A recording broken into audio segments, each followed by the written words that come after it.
Welcome to This Day in His Story, created by American Heritage Worldwide, a reminder that every day holds something new to learn.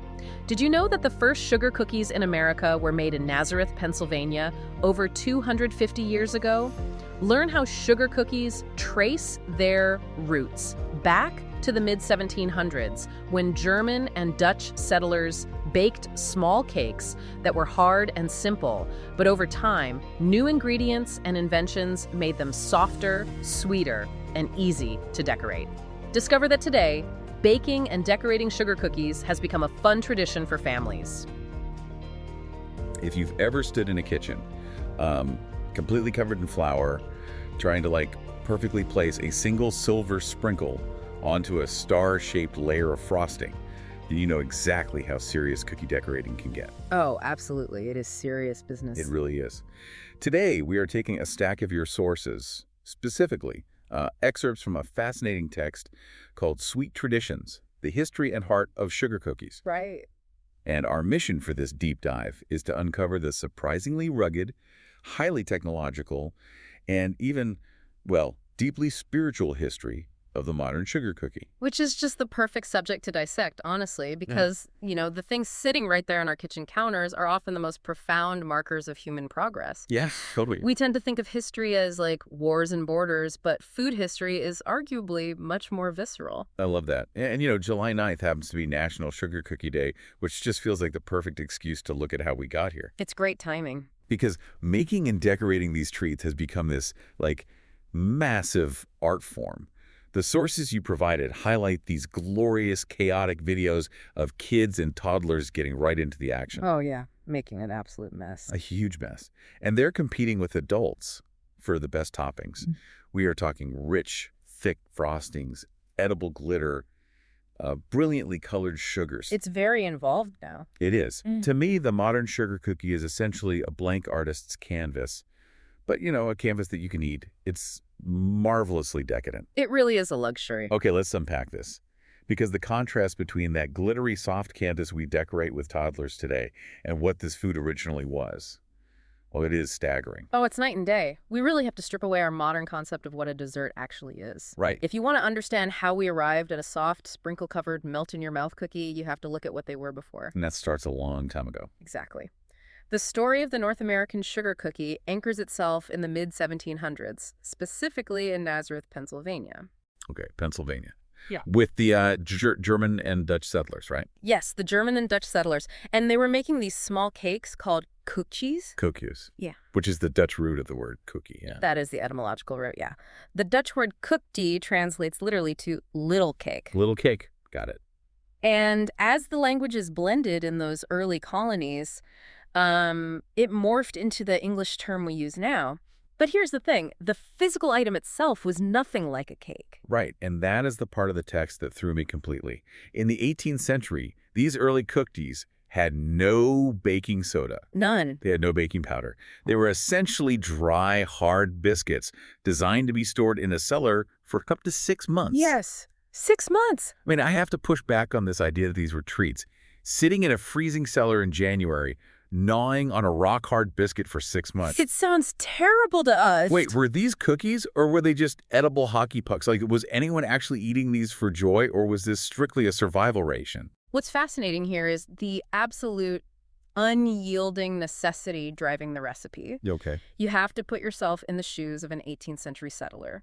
Winter is long, the ground is frozen solid, and food storage is quite literally a matter of life and death. Because they can't just run to the grocery store. Exactly. You don't have modern refrigeration. You don't have vacuum sealing. Moisture is the absolute enemy. Because moisture brings mold, right? Yes. Moisture breeds mold and bacteria. So if your food has moisture in it, it rots. So the goal isn't flavor at all. The goal is just preservation. Precisely.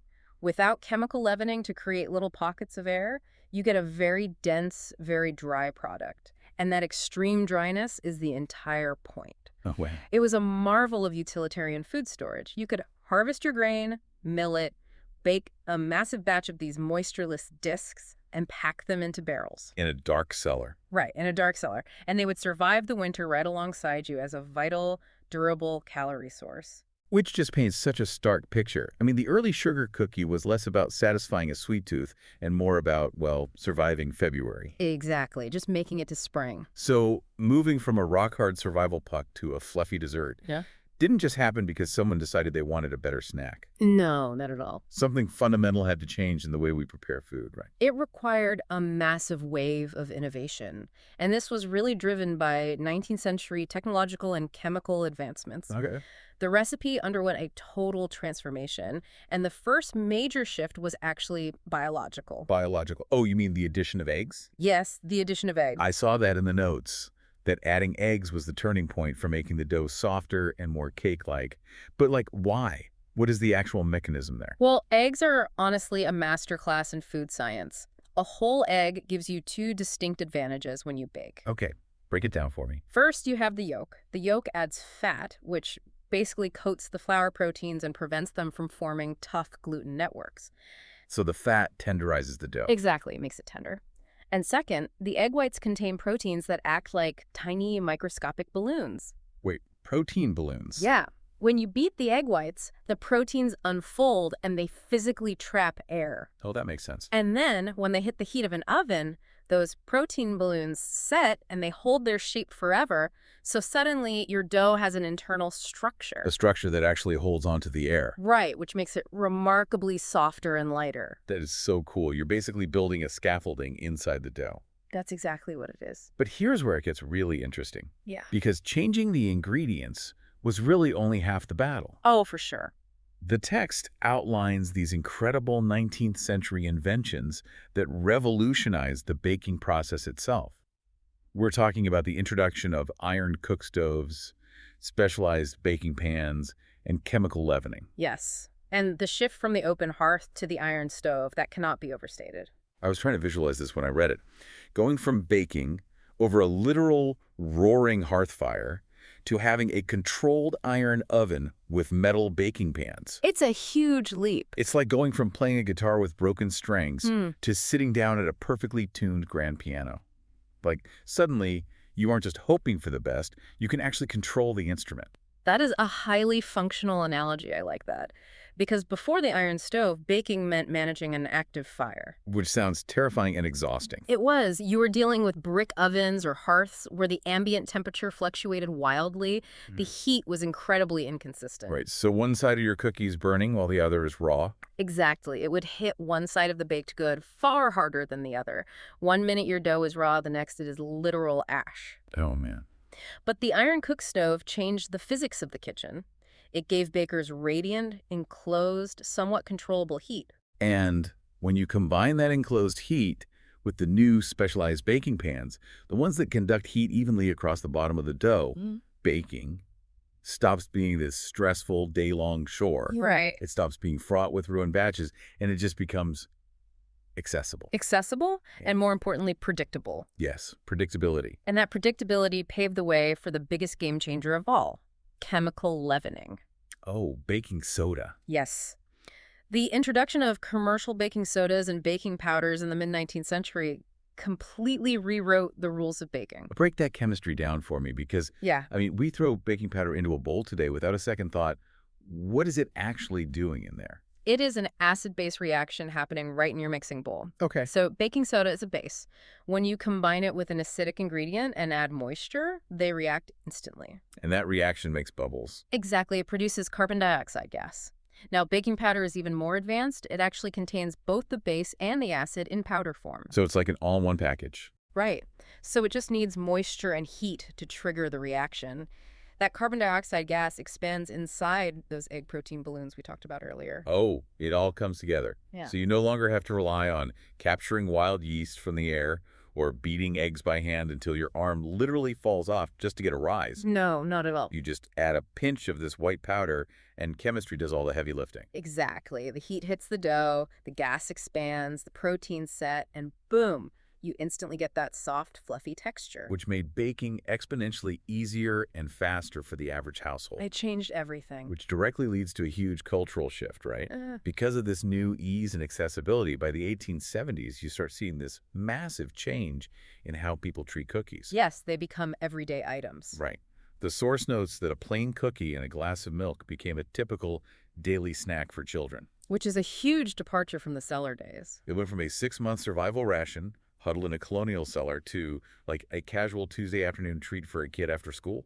But if we follow the timeline, that raises a fascinating tension. How so? Well, if technology turned this into a simple, cheap snack for children in the 1870s, how do we get from a plain children's biscuit to the highly marketed, decorated, expensive artisan centerpiece of modern family gatherings? Ah, yes. I'm so glad you brought that up because something clearly had to elevate it again. Right. Once technology made cookies accessible, their role in society evolved all over again. The text highlights another massive leap forward, this time in the 1950s. The mid-century shift. Yeah, we see companies like Nabisco and Betty Crocker stepping onto the scene. The post-war economic boom. This is really the era that birthed the modern American consumer and, by extension, modern food marketing. Right, people suddenly had more disposable income, and these companies began aggressively marketing sugar and butter cookies. But they weren't just selling a snack anymore. No. The text explicitly says that in the 1950s, cookies became more of an adult food. Which sounds a bit funny to us now. It does. But they were incredibly rich in flavor, packed with butter, and presented as this sophisticated luxury. It was a very clever psychological shift. Boy. The marketing genius of companies like Betty Crocker in the 50s was that they were selling convenience, but they disguised it as domestic luxury. Oh, that's brilliant. They convinced the American public that presenting a platter of rich, perfectly uniform, heavily decorated sugar cookies was a hallmark of being a gracious host. So it wasn't just a utilitarian calorie source anymore to keep the kids quiet until dinner. Exactly. It was a symbol of leisure and abundance meant to be enjoyed by adults at dinner parties and holiday gatherings. It is the journey of a food moving completely up the hierarchy of human needs. From basic grueling survival to everyday convenience to a marketed aspirational luxury. It's an incredible trajectory. It really is. But this is where the source material does something truly unexpected. Yeah, this part is fascinating. It pushes past the corporate marketing of the 1950s, past the 19th century chemistry, and it goes back thousands of years to find what it argues is the ultimate, profound purpose of baking. Yes, the spiritual connection. The text connects the act of baking to the Old Testament. Specifically pointing us to the book of Leviticus. Right. I have the quote right here, and I want to read it because the language is beautiful, but, well, it's pretty dense. Go for it. Leviticus chapter 23, verse 17 says, "Ye shall bring out of your habitations 2 wave loaves of 2/10 deals. They shall be of fine flour. They shall be baken with leaven. They are the first fruits unto the Lord." It's very poetic. It is. But I'm going to need you to translate some of this ancient jargon for us. What in the world is a wave loaf and what is a 10th deal? Okay, so it is a very specific ancient instruction. A 10th deal is a translation of an ancient Hebrew measurement, roughly a 10th of an ephah. Okay, and in modern terms? 2/10 deals would be about 7 pints of flour. Wait, 7 pints? That is a massive amount of fine flour for a single household to give up back then. It was a huge sacrifice. And then a wave loaf refers to the literal physical action of the priest waving the bread before the altar as an offering. Okay, so a wave loaf is literally a loaf being waved. Exactly. And the mandate to bake it with leaven is crucial. It meant you weren't just handing over raw, unprocessed ingredients. You were taking the time to fully prepare and perfect the food. So you were taking the very best of what you have, your finest ingredients, your time, your effort, and offering it up. The first fruits, it represents giving the peak of your harvest, not just the leftovers. Right. And the source draws this incredible, tangible metaphor from that text. It reminds us how, historically, cookies were eventually made with eggs to enrich their flavor, right? Right, to make them better. To take them from something plain and utilitarian to something special. And then the text says we can compare that to enriching our preparation, to sacrifice our time and talents in serving others. Yes. Making and sharing cookies is presented as a profound, physical way to help and serve your community. It takes the act of baking completely out of the realm of mere consumption. It elevates it into the realm of service. So what does this all mean? Because I'm trying to reconcile these two very different ideas presented in our deep dive today. Okay, what do you mean? Well, on one hand, you have this mid-century corporate marketing push by Betty Crocker, using psychology to turn the cookie into a rich, aspirational adult luxury. Right. And on the other hand, you have this deeply ancient spiritual mandate from Leviticus to use baked goods as an unselfish sacrifice, an offering to serve others. It seems like a contradiction. Totally. Yeah. How do those two things, corporate consumerism and ancient spiritual sacrifice, coexist in the exact same modern sugar cookie? If we connect this to the bigger picture, the tension between those two ideas is exactly what makes the modern cookie so meaningful. Okay, I'm listening. Whether it's marketed as an adult luxury, given as a simple snack to a child after school, or prepared as an ancient biblical offering of first fruits, food remains the ultimate vehicle for human connection. It really is the great unifier. Precisely. The Betty Crocker era and the 19th century technological boom before it gave us the tools and the expectation of richness and flavor. It gave us the luxury. Yep. But the spiritual mandate from Leviticus gives us the purpose for that luxury. Think about the logistics of baking. It's a lot of work. Exactly. The effort you put into it, measuring the flour, cracking the eggs, waiting by the hot oven, decorating with those toddlers we talked about at the very beginning. Getting flour all over the kitchen. Yes, that is a literal sacrifice of your time. You are giving up hours of your day for the sheer benefit and joy of someone else. Oh, I love that. Yeah. You are taking the technological ease we've gained since the 1870s and using it to fulfill an ancient calling to share your absolute best with your neighbors. The cookie itself is just a chemical reaction of flour, sugar, fat, and carbon dioxide. But the act of making it, perfecting it, and giving it away is an act of human grace. That is beautiful. You are enriching your preparation just as they historically enriched the dough with eggs. Wow. What an incredible sweeping journey we've been on today. It really covers a lot of ground. It does. We started by looking at a modern, edible art form, tables covered in sprinkles, edible glitter, and brilliantly colored frosting. Right. And we traced that all the way back to German and Dutch settlers in 18th century Pennsylvania, surviving the harsh colonial winter on a hard koekjes stored in freezing cellars just to keep the mold away. We examined the food science of eggs and the chemistry of leavening. We saw how human ingenuity, like the invention of the iron cook stove and the mastery of radiant heat, transformed a desperate survival ration into an everyday delight. And we saw how the post-war corporate boom elevated it into a rich staple for the whole family, all while carrying forward this deeply rooted ancient tradition of offering our first fruits. It's amazing. We use our modern tools to enact a very old sacrifice of time and talent to serve the people around us. It is a remarkable evolution of a single item of food. It really is. Yeah. And the text we're looking at today actually leaves us with a direct call to action, and I want to pass that challenge directly on to you. Oh, that's a great idea. The source asks, what is your favorite cookie to bake, eat, or share? Maybe you can make some cookies and take them to someone today. I love that. I think that is a fantastic challenge. Get out the mixing bowls, make a huge mess, and enrich your preparation for someone else. And as you do, I will leave you with this final thought to mull over. Okay. The next time you take a bite of a perfectly frosted, delightfully soft sugar cookie, consider what you are actually tasting. It's more than just sugar. It really is. You are tasting centuries of human innovation, the metallurgy required to build the ovens, the complex chemistry mastered to create the leavening, the food science that transformed the dough. Yeah. But most importantly, you are tasting that deeply human, ancient instinct to share our first fruits with the people we care about. All of that history, all of that science, and all of that heart baked into a single delicious bite. Thank you for joining us for this day in His story. May the lessons of yesterday inspire you to see God's hand today and to play your part in His story now. For more faith-based learning, visit ahsworldwide.org, the homeschool for faith and family.